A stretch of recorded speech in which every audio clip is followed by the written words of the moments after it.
Looking to get the edge when betting on the ponies? Get access to all of SIG's reports now through the Belmont Stakes for only $169. You will get approximately 5 sheets per week for the next 15 weeks at $75 $9 reports. That comes out to a $675 value if purchased daily, saving you $506, and you'll have total access to SIG sports racing selections through Derby prep season, the Kentucky Derby, the Preakness, and the Belmont Stakes.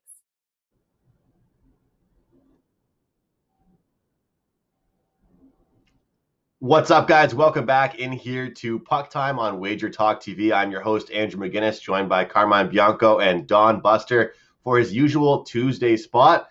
Guys, yesterday was an interesting slate. A couple close games, a few OT games, but then a couple beatdowns as well, including the first game. We will talk about the Washington Capitals over the Buffalo Sabres. I feel like this team just won't get a win the rest of the season, like Carmine has been talking about. But today we're talking about the Islanders and the Capitals, the Bruins, Penguins, Stars, and the Lightning, Minnesota Wild, and the Arizona Coyotes, and the Ducks and the Avalanche. I'll bring in my co-host here, Carmine, Bianco. What's up, man?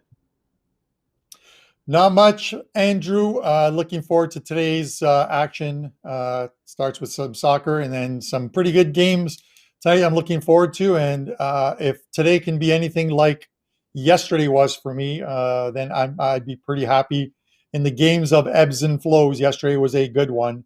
Pretty much a 6-0 day for me, 2-0 in soccer and 4-0 in NHL. One of those plays was a parlay, which on the home front, my wife was very happy about. Screw Don Buster in his parlay talk.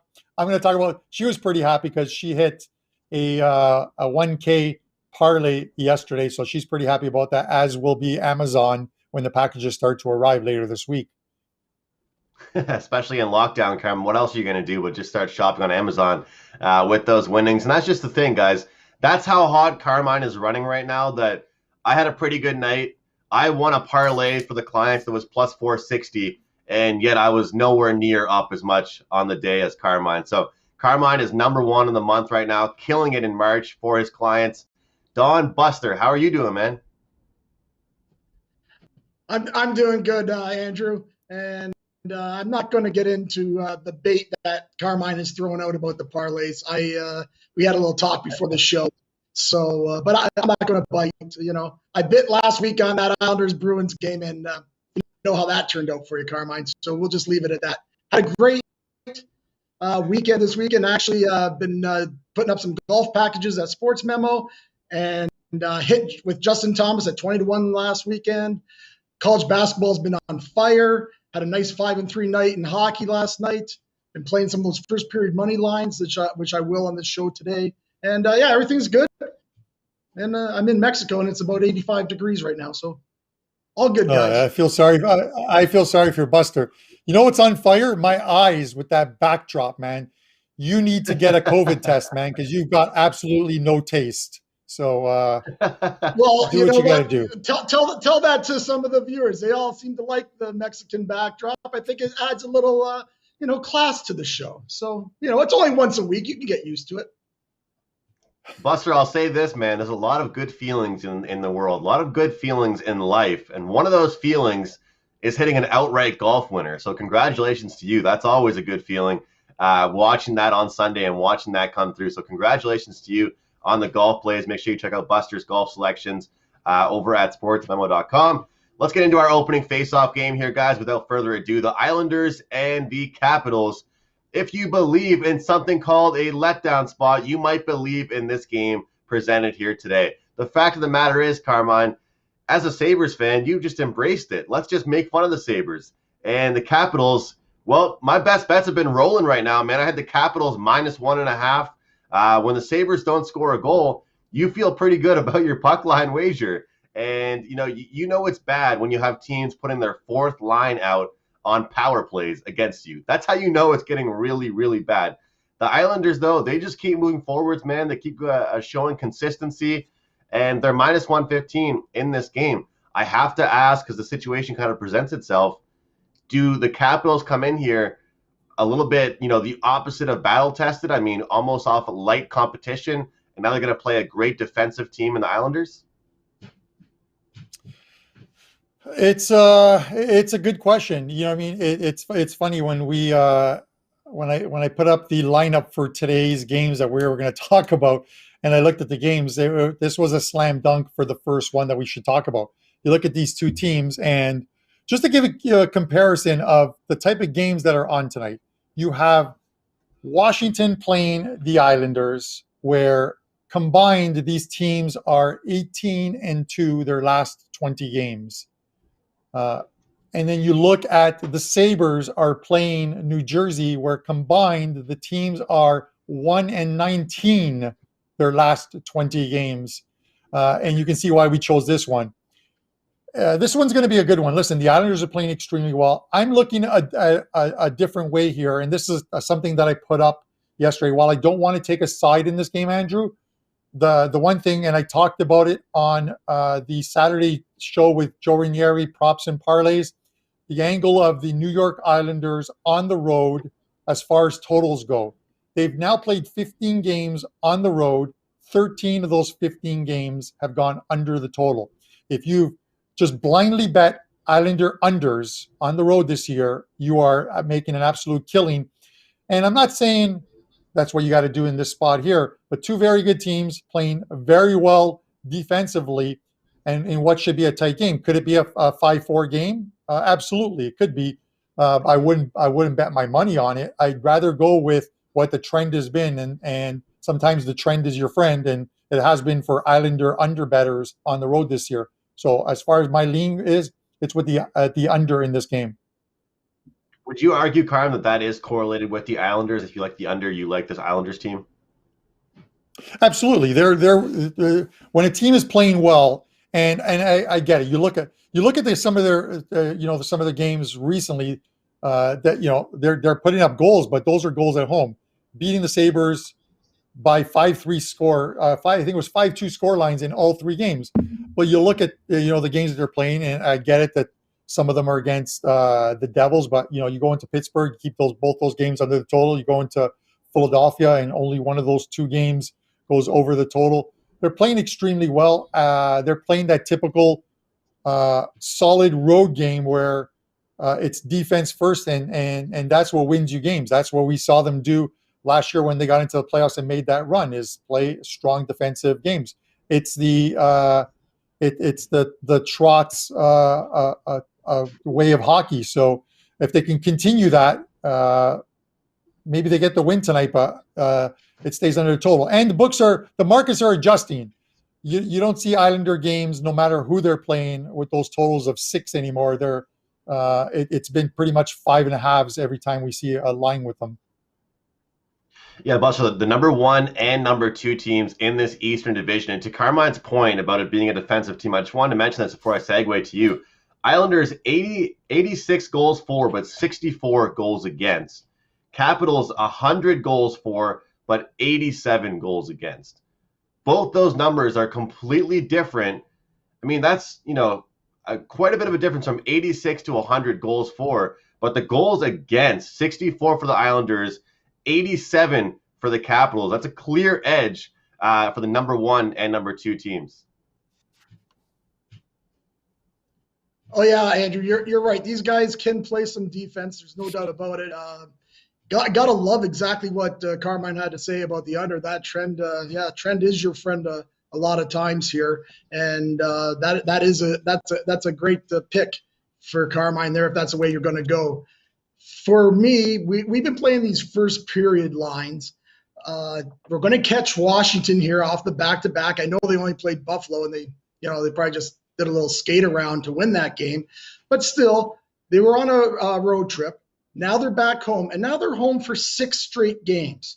So you can't help but think they get home, hug the wife, play with the kids a little bit, and, oh, yeah, we got to play tonight again. Okay, so for me, I like the Islanders here for the first period. I think they come out. Washington might have a little bit tired legs, even though probably didn't have to use them too much last night. I like the Islanders here. Islanders have won 9 in a row, and like Carmine said, and actually a little stat here, if you want to bet the Islanders, thinking off the back-to-back, the Islanders are 7-2 in Washington. So that's just something to think about. But Washington's been playing really well. I've won 9 out of 10. These, so for me, I'm just going with the situation here. And I think the situation, Islanders out a pick for the first period. I think they come out and get them off the bat. But Washington's been very good as a comeback team this year. So I don't know if I want my money on the game that might go to overtime. So give me the Islanders here, first period. And I'm right there on the Islanders as well. Our next game, guys, is the marquee matchup game, a game we actually discussed on yesterday's show. The Boston Bruins, the Pittsburgh Penguins. Carmine cashed a ticket yesterday on the show. Hats off to Carmine with the Penguins bet. Penguins now minus 115 after winning that game yesterday. And guys, I just want to mention this, and this isn't, of course, Carmine taking any credit away from the win you had, but sometimes Carmine uses the word, the expression, the trend is your friend. Steve Merrill uses the phrase, don't try and catch a falling knife. Everybody has their phrase they like to use. I like that. And when you look at this Boston Bruins team, guys, last night, they led the Pittsburgh Penguins in shots, 43-26.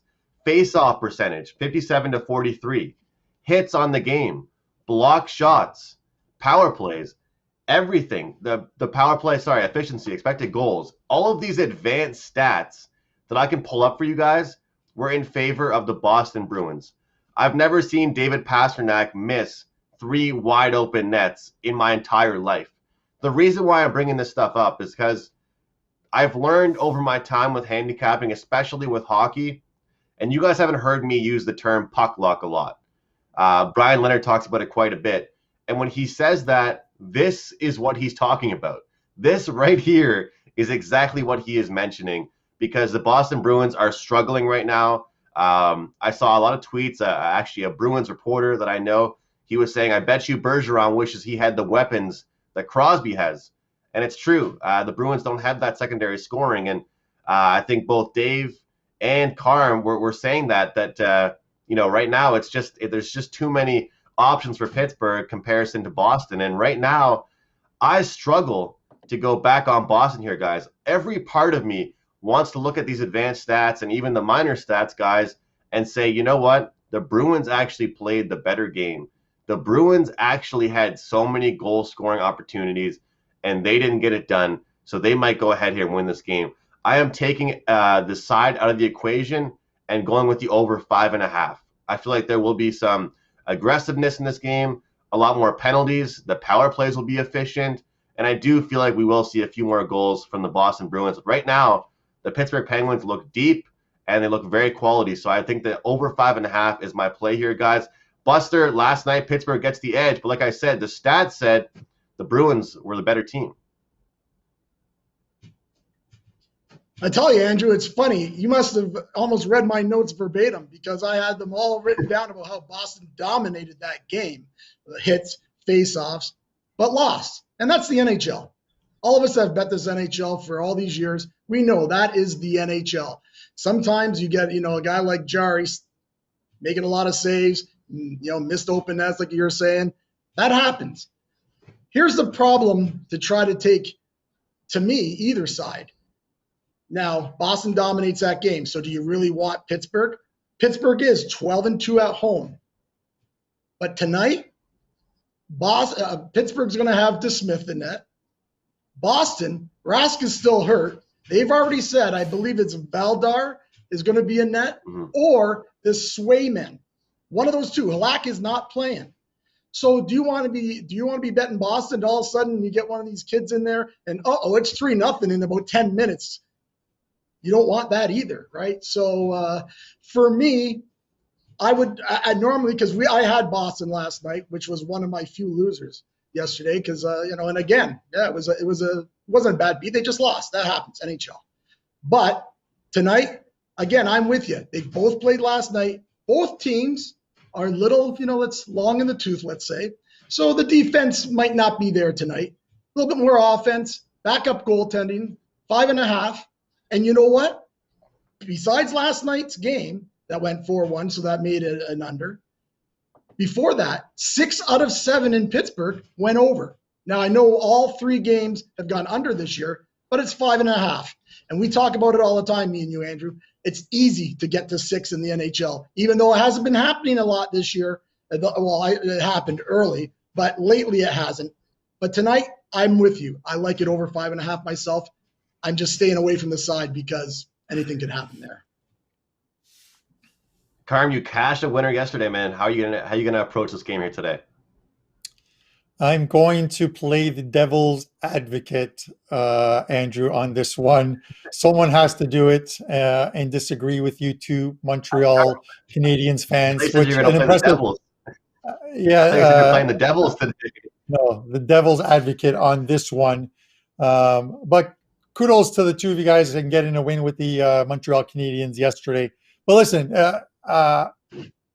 Buster makes some good points as far as the goaltending goes. Listen, it's one of those things where, and Andrew, you make a good point about the Bruins. They just aren't. They're getting the effort. They're not getting the goals. 6 goals in their last 5 games, I believe it is, and 4 of them came in a 4-0 win over the Rangers. It's one of those things where until a team gets rolling, and I don't see the signs there. And I'm a guy who looks for a team about to get on a streak based on who they play and who they're playing, or who they're going to play. And I just don't see this Boston team. They're really struggling. The Prez talked early on in the season about how he expected some regression from this Boston Bruins team this season, and I didn't see it at the time. I said, I just don't see it. And I'm looking at them now. We're almost mid-season, and this is a team struggling to get any type of win going right now. The Smith's been good. 6-2-1, 2.23 goals against average, 0.192 save percentage. And you look at the losses, and his worst loss was probably the 4-3 game against the Rangers. He allowed 2 goals in one game, and I think 2 in another with an empty netter. He's been solid. The fact that he didn't play last night is actually even better because they come back with a fresh goalie in this tandem with Jari. The Pens 12-2 at home. I'm not looking for something that isn't there. It's either I'm going to take the Pens again or I'm looking at the under. I get it that the likely goalie is going to be Daniel. I guess you pronounce it Vladar. But listen, he early on, like this guy started his career in the minors for the Chicago Steel in 2015-16. His first few years weren't that great, but from 2018-19 season on, playing for Providence, and then he went during the whole COVID thing. He went to the Czech Republic and played for a team there for 5-6 games, and then came here, played for Providence another 5-6 games this season. He's been pretty good. You look at his Providence numbers: 14-7, 1.79 goals against average, 0.936 save percentage, 4-2 in the Czech Republic. Again, a 1.29 goals against average, and for Providence this season, a 2.01 goals against average, 2-1 with a 0.923 save percentage. It's a step up from AHL to the big leagues, but sometimes getting that start against a team that is struggling is probably the best way to do it. I can't play that do factor of, okay, the Bruins are due. You can't. If you play the do factor, you should not be gambling because you're going to lose a lot of money. For me, it's Pittsburgh or pass. The price is low, 12-2 at home. You're playing a team that's great at home. And if anything, I'm going to lean to the under, that we might actually see a good defensive game here.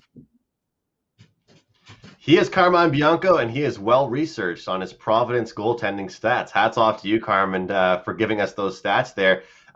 You mentioned some of the regression that Prez predicted, Carm, for the Boston Bruins. Well, it's because they're not playing the Leafs. You know what I mean? They can't get those extra points by playing the Leafs. They'd get a few more points if they were in the division with the Leafs still. Let's get into our next game here, guys, the line change game. Tampa Bay, as they go head-to-head against the Dallas Stars. I've had people message me, tweet at me, what's wrong with the Tampa Bay Lightning? What's wrong with this team? What's going on with them? I'm not really sure because I see them third in a very competitive division. Like Carmine said yesterday, we've got Florida, we've got Carolina, 2 amazing teams right now. We have this team, I believe their winners of 7 of their last 10 games. Nothing is really wrong with them besides a couple flat spots here or there. I wouldn't worry about that through a length of the season. The problem is, will you see it on back-to-back games? And if you do see that, then I would be worried. Guys, here's a stat for you. The Tampa Bay Lightning in games after scoring 2 or less goals have won 50 of their last 59 games. 50 of their last 59 games after scoring 2 or less goals. I had the over yesterday. I know a few more guys from WagerTalk also had the over in Tampa Bay, Nashville. Well, Nashville did their job, but Tampa Bay didn't here, guys. I'm going ahead here, guys. I'm going with the Tampa Bay Lightning here over the Dallas Stars. I was blaming COVID, the schedule for COVID with Dallas and the injuries that Dallas had on the season for the fact that, Carm, they would win one game 5-0 and the next day wake up and lose 6-0. And that type of inconsistency won't fare well against a really angry Tampa Bay team. Yeah, no, I get it. And this probably is my least favorite game on the whole card tonight, not just on the card we're talking about on the show, because I expect Tampa to win this game, but sometimes I just don't like a team off a back-to-back that's traveling. Tampa's a good team. Listen, I thought Dallas had started to turn the corner.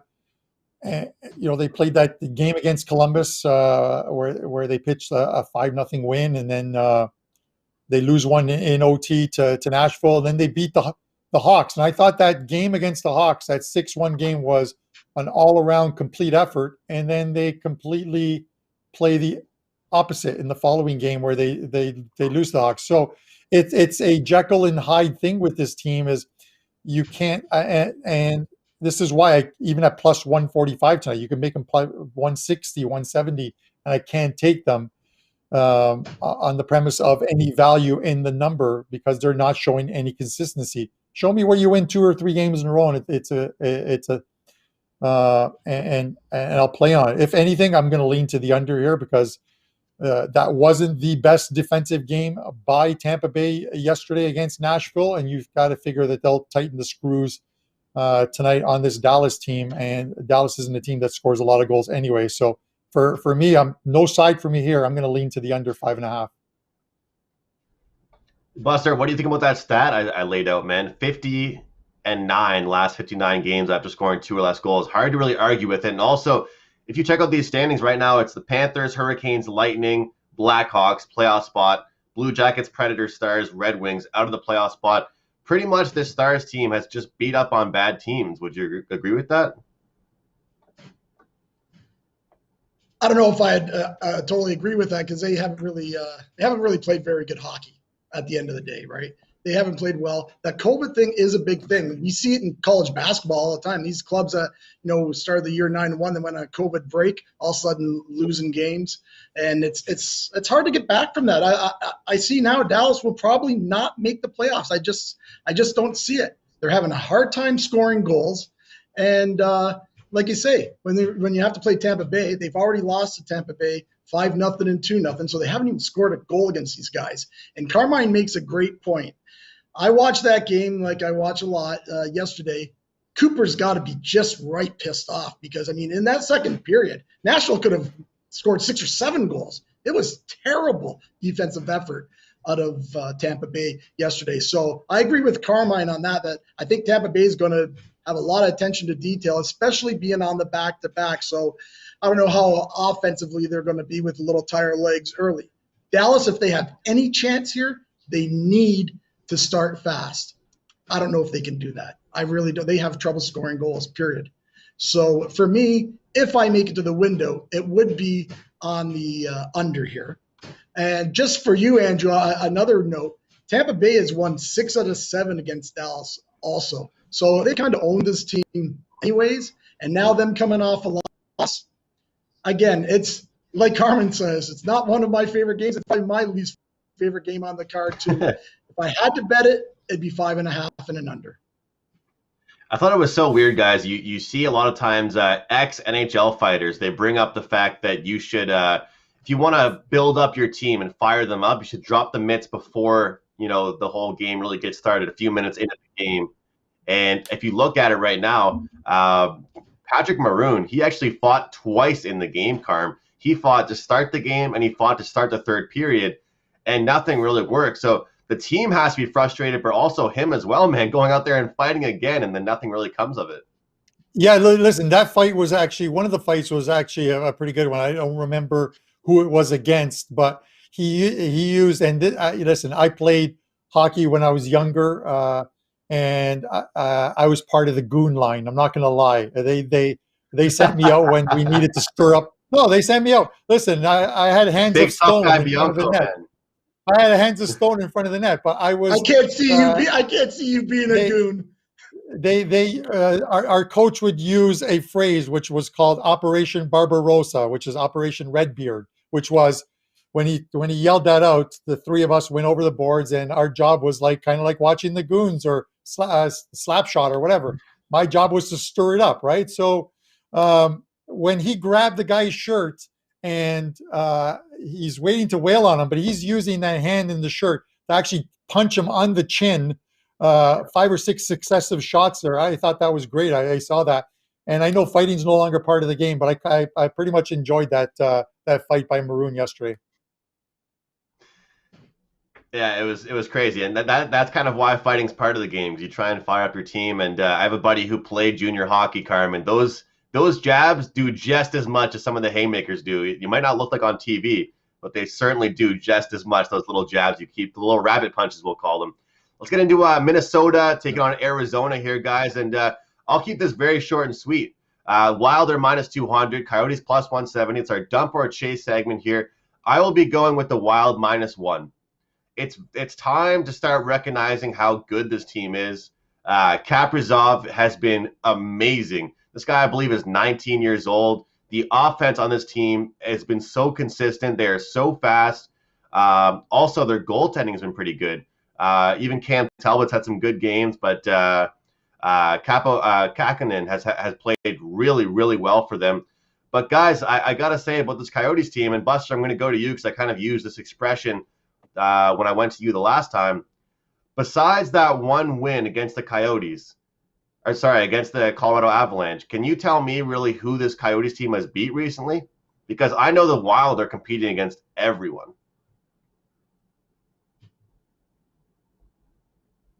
Actually, I probably can't tell you that because I don't have my schedule in front of me. I know that they've have been playing that well. They do play well at home.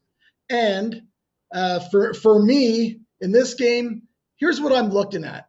Arizona play well at home, but if you go into those first 2 games here in Minnesota, this will be the third one, they get beat in the third period. They're in both those games. And you know Tockett's got to be pissed because he needs more of this team offensively. They've scored 1 goal in 2 games. He has to come out. They have to open it up. Even the guys in the locker room, I read a couple of quotes from guys, and they know they have to pick up this game. Here's one good thing for me. I know you like Minnesota here. In Minnesota, I actually played them in regulation both times. I'm not laying 200 with Minnesota. But today, I actually am going to take Arizona +150 for the first period. And here's why. I think Minnesota is in a little not even a false sense of security. They're a very, very good team. Could you imagine if they had a good goaltender when it comes to the playoffs? They could easily win this division. They've been competitive with Colorado, St. Louis, and Vegas. And guess where they're going on Thursday for 2 games? Yeah, that's Colorado. So to me, might be a little bit of look ahead here. They might be wondering about that. Thinking, okay, we beat these guys easy the first 2 games, even though it was in the third period. But here's the thing. Also for Minnesota, they have some motivation in the fact that if they win this game, that's 8 in a row. And the 8 in a row will tie their club record, the franchise record. So that's a little motivation. But I like Arizona to come out early at +150 for the first period. It's not even a puck line. It's a first period line. So if it's a 0-0 or 1-1, then it's a push. And that's the way I'm going to go here. Love this Minnesota team, mind you. And I will be looking to bet them in one of those games. I don't know if I'll bet them the first game in Colorado, but I'm definitely really like this team. And let's see. I think if Arizona, they lose again like this, they're going to be 10 points behind Minnesota. If they're going to try to fight for that fourth spot, they need to pick up a win here and there. So I'm looking for a good effort out of Arizona tonight. Carmine, is there a way here you're going to bet the favorite, look for a live dog? Any total play for you here in this one? I'd probably lean to the under here. This Minnesota team is playing extremely well. I vaguely remember somebody on this show saying after they came back from COVID and lost that game to the LA Kings 4-0 to watch out for this Minnesota team because they were about to go on a nice little run.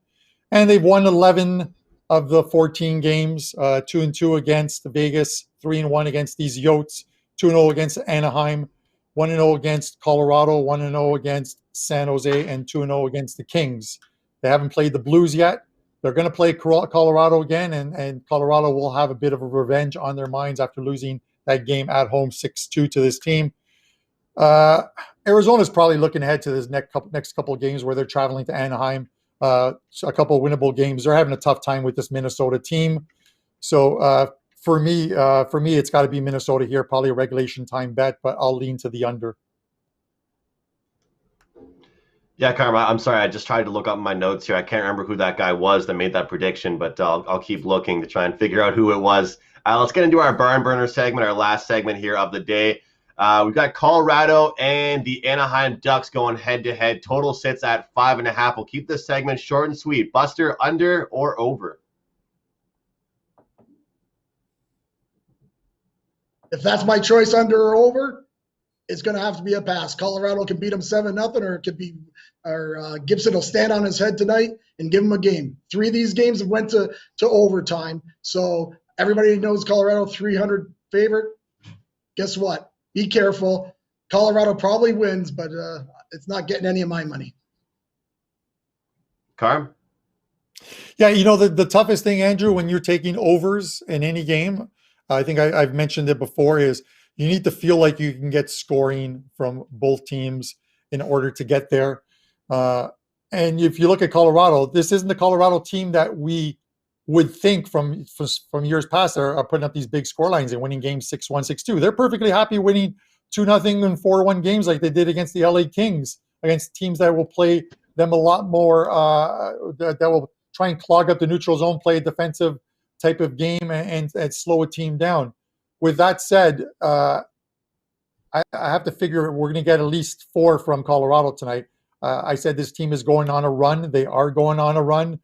Jump on that Colorado train now. As far as can Anaheim get a couple of goals tonight, I'm not entirely sure.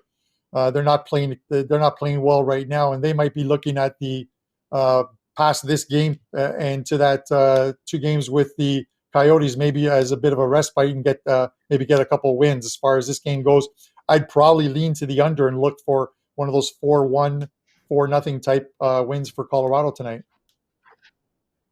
I think it's definitely been a valuable lesson on the season, Carm, that it does take 2 to tango. It takes, you need a dance partner with these totals. You can't just be taking one team, and you might as well take the team total if you're going to be looking at that. So to Carmine's point, if you like the over, you might want to just take Colorado's team total. If you like the under, take that full game under. And that's where I sit on this game. I like the under in the game. Carm, right back to you, man, for your power play, your best bet here, and any promos for today.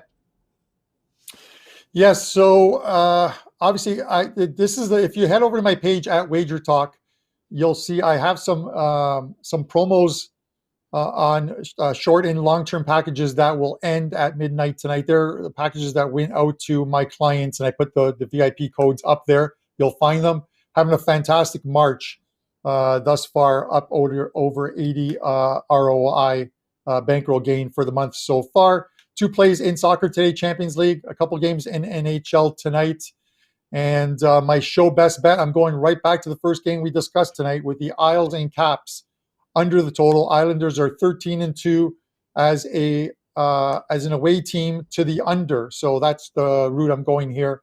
Low scoring game. Let's see if we can make that 14-2 by the end of the night. Good stuff there. For me, I'm going to go ahead here and take a look at the Tampa Bay Lightning on the money line. I know we are laying some juice. I know it's kind of a higher price there, but I think it's a high price for a reason. I listed those stats.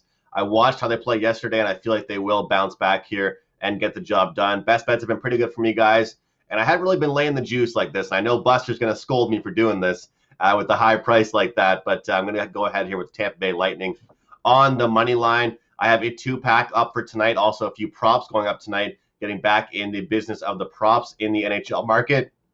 And 3 NCAA March Madness plays going out directly after this show. Buster, what's your power play for the day, and any promos you might have? Andrew, you're doing a great job as hosting this show, so I'm not going to scold you. I just tell everybody all the time, don't lay those big prices. But anyways, for us, we have been on fire in college basketball.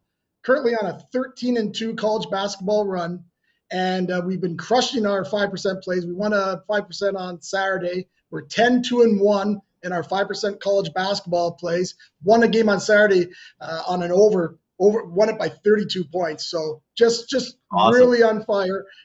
And what we have our for the March Madness, we have a promo code MAD99.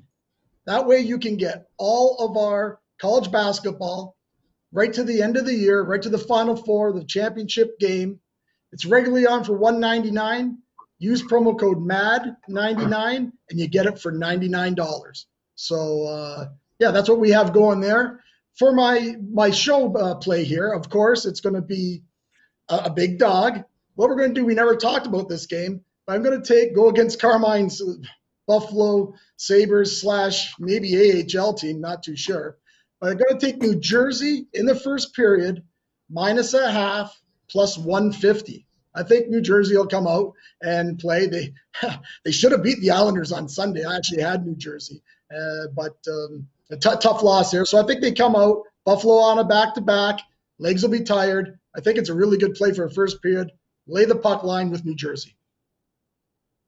Well, Buster, but betting against the Sabres hasn't really been a bad bet these days at all. So, great plus price there on that. Don't forget to use that coupon code MAD99 for Buster. Grab his March Madness, and congratulations to Buster on that run. And Carm, top of the leaderboard here at WagerTalk.com. Just unbelievable, +80. I can't believe that, Carm. So hats off to you.